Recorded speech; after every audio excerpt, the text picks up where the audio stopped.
Cloud and how we'll Okay, really we're power back. We're live. experience-led I'm growth over the Brent. next few I'm years, Paul. working with all of CRM you. Playaz live at Adobe We Summit also for the heard some great Innovation examples Keynote. yesterday of what this Just looks like beginning. from forward-thinking leaders, Let's listen how they differentiate their brands, and comment. how they You build know trust what? and I mean, loyalty we were with so their successful customers, yesterday with and how Watch they Party 1, maximize their Watch business Party 2. outcomes by really Is That's the meeting their us. own sequel? customers where Party they all are. day and night. We heard from Eli Lilly. We heard from T-Mobile. We heard from Oh yeah. Prudential Financial. And I'm I sure in actually the heard from innovation Eli super Lilly and a few sessions, other people. you had the opportunity to listen to a lot more of your peers and your customers. A Guess what? huge round of CRM thanks Playaz is to live. all of them for doing Wow. this. I really We should appreciate it. probably leave this and go watch them. We're better than we are. Anybody out there? Let us know. Let us know how we sound. Let us know how the stream Today, sounds and looks. That'd be we'll shine a appreciated. light on leaders in other fields. Their journeys, their lessons are equally instructive to us as we look forward and think about the next few years ahead in this dynamic environment.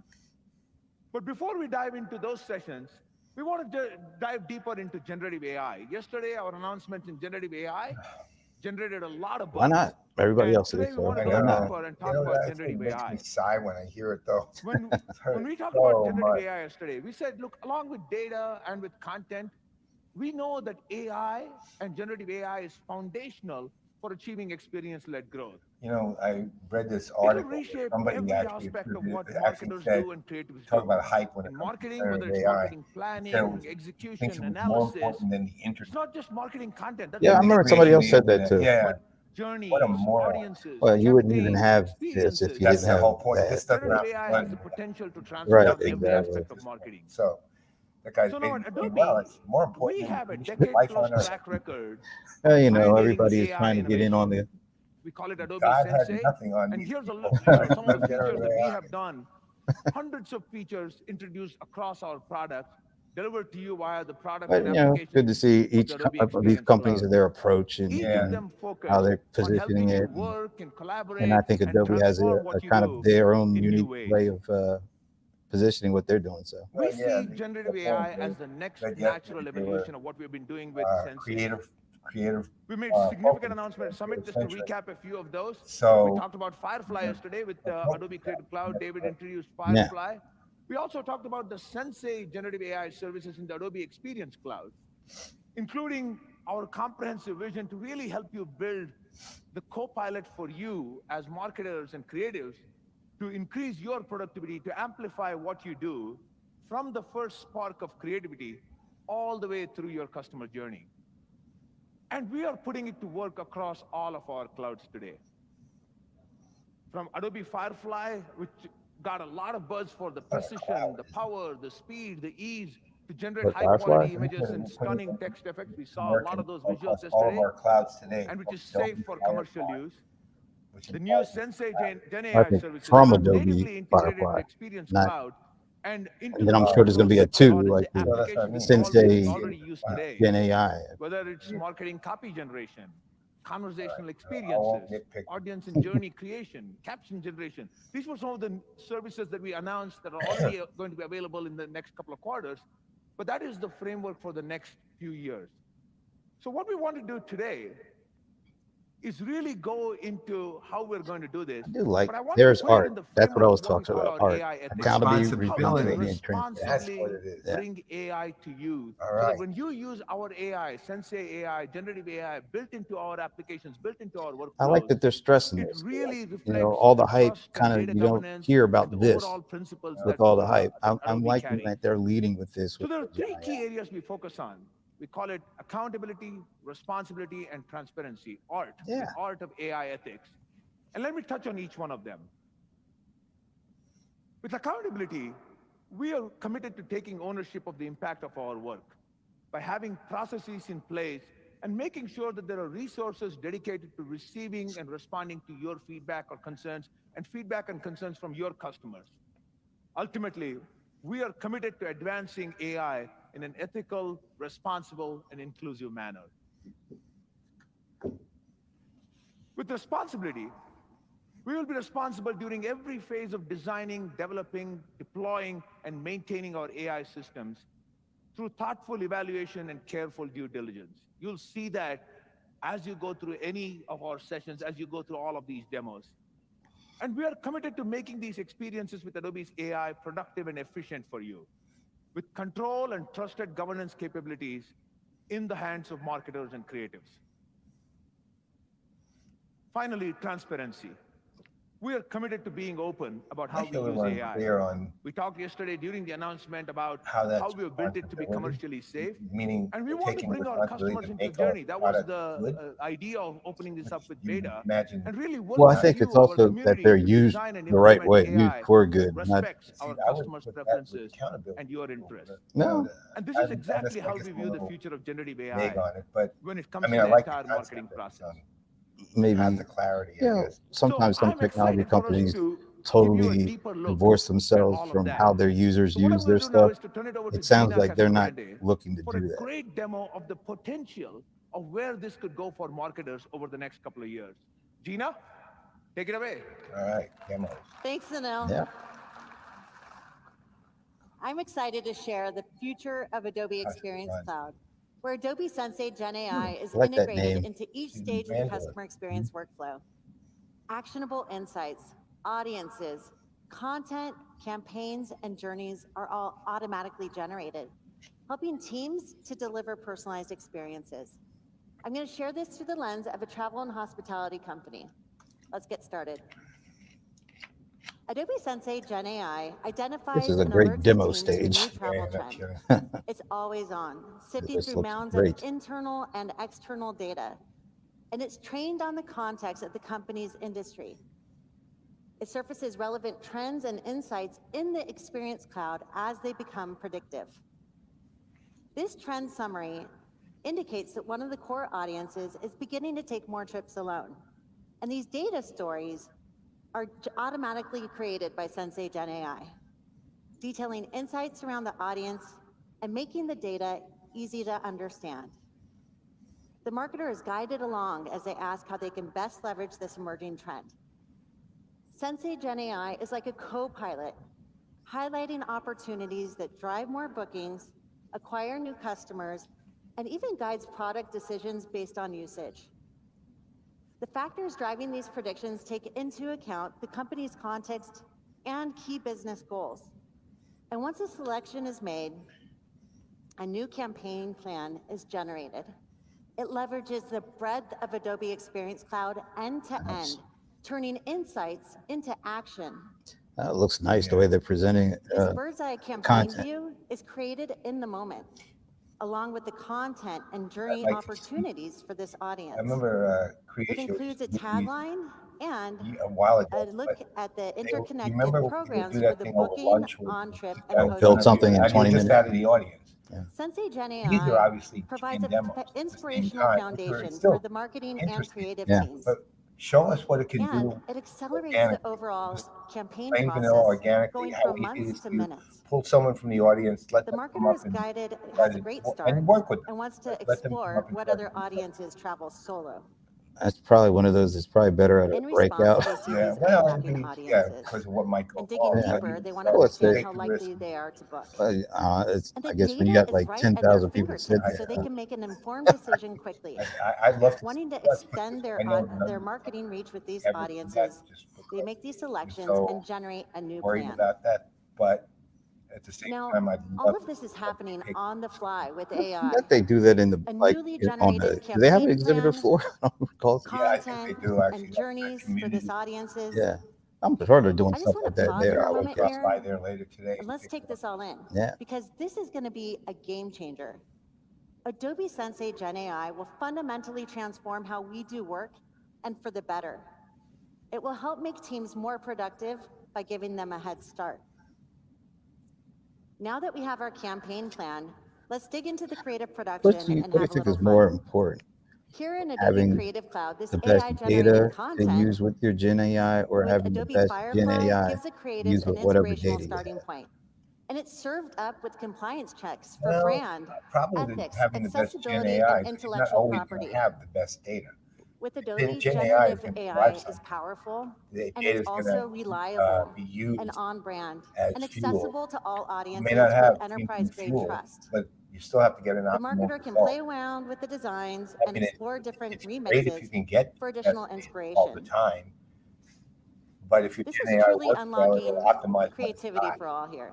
And I'd rather see The that. designer can I just don't think you can always wants to get better capture the that spirit of this campaign miraculous. and make it more Well, we'll say inspirational. you can get And it. based on this change, Well, it new always, headlines you always and get content are generated. changes, but you know, just in real life, The designer can make their necessary edits good and send data, it for bad approval. data. It's just And then we not head that to much the next necessarily. stage of the You workflow. get only so much. Now the marketer wants to understand how this is all going to come together for You're their gathering customers and the data prospects. for or from, or the Sensei Gen people AI or the creates a snapshot things of you're the getting data recommended from just journey. don't have.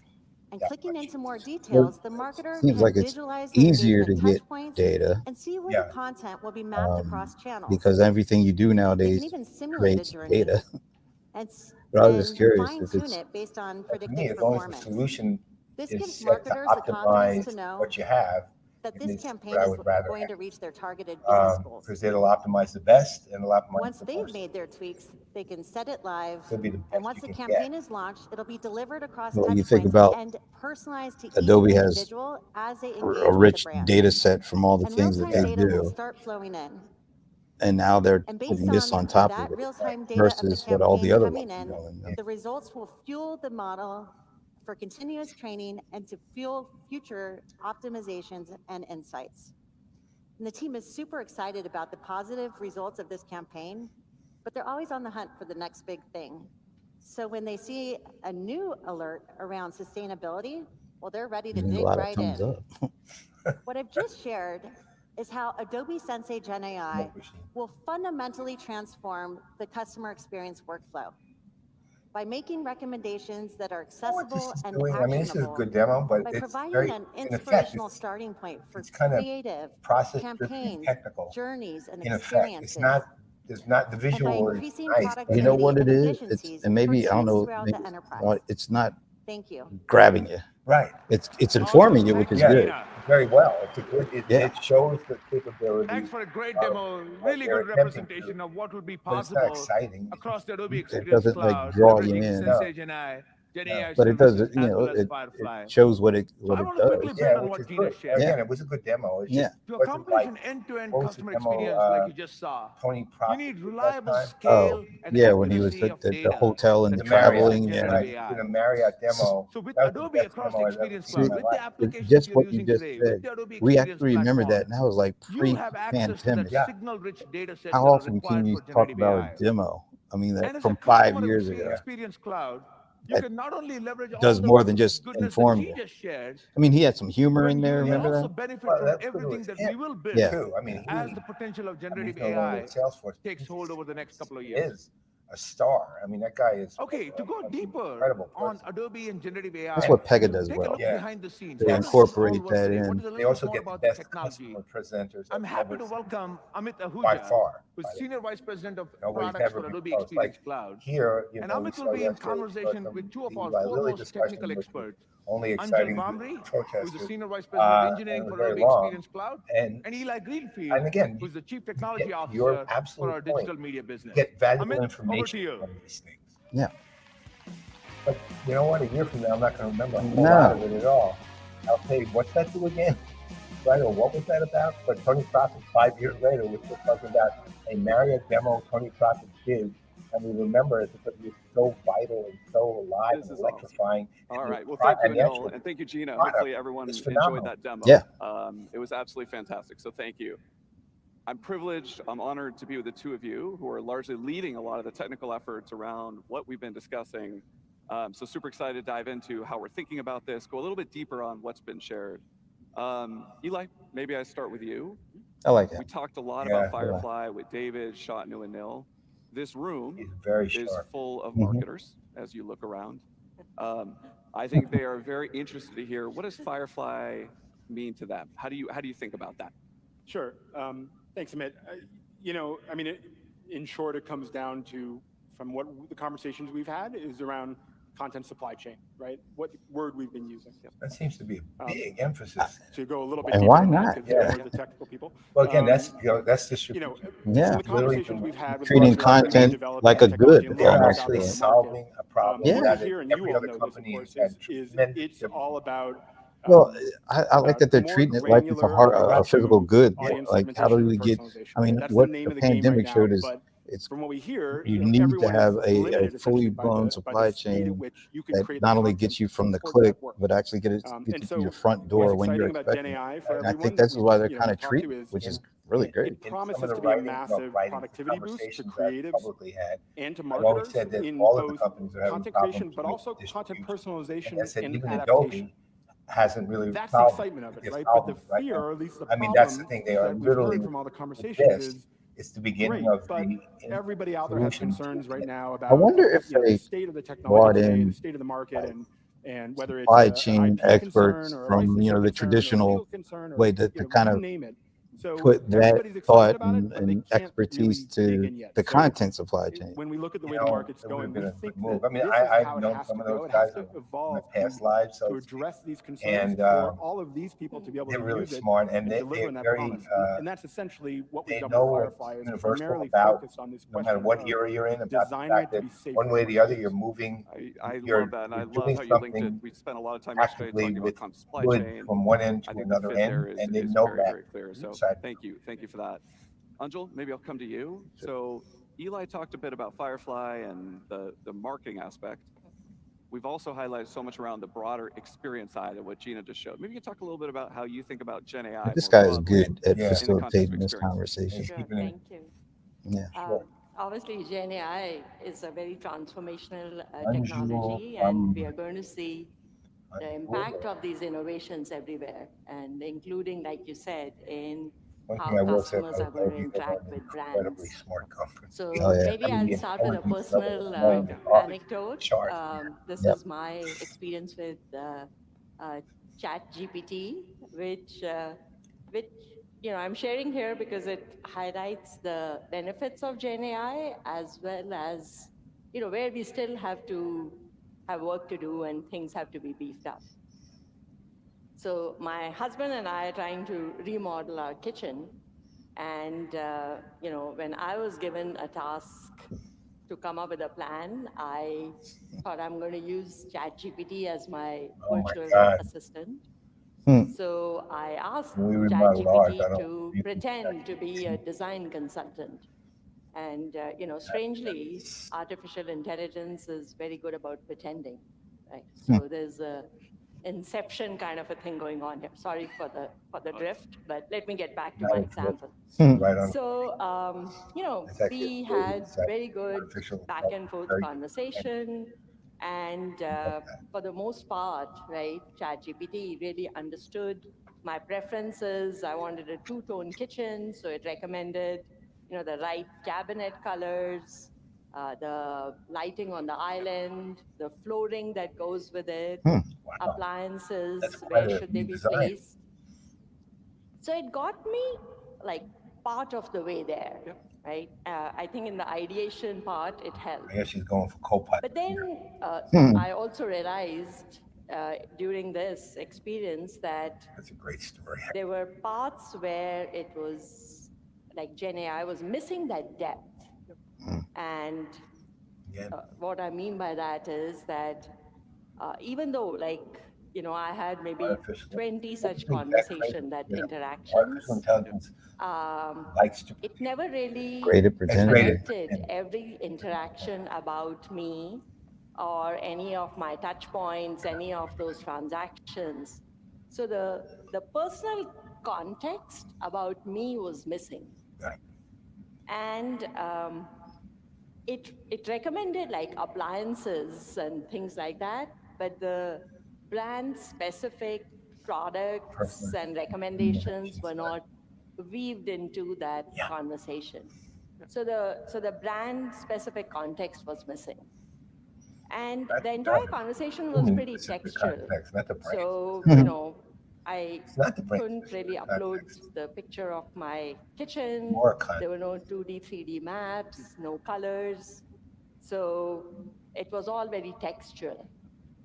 And I think that's where lies the opportunity that, we can make Gen AI really very context rich and multimodal.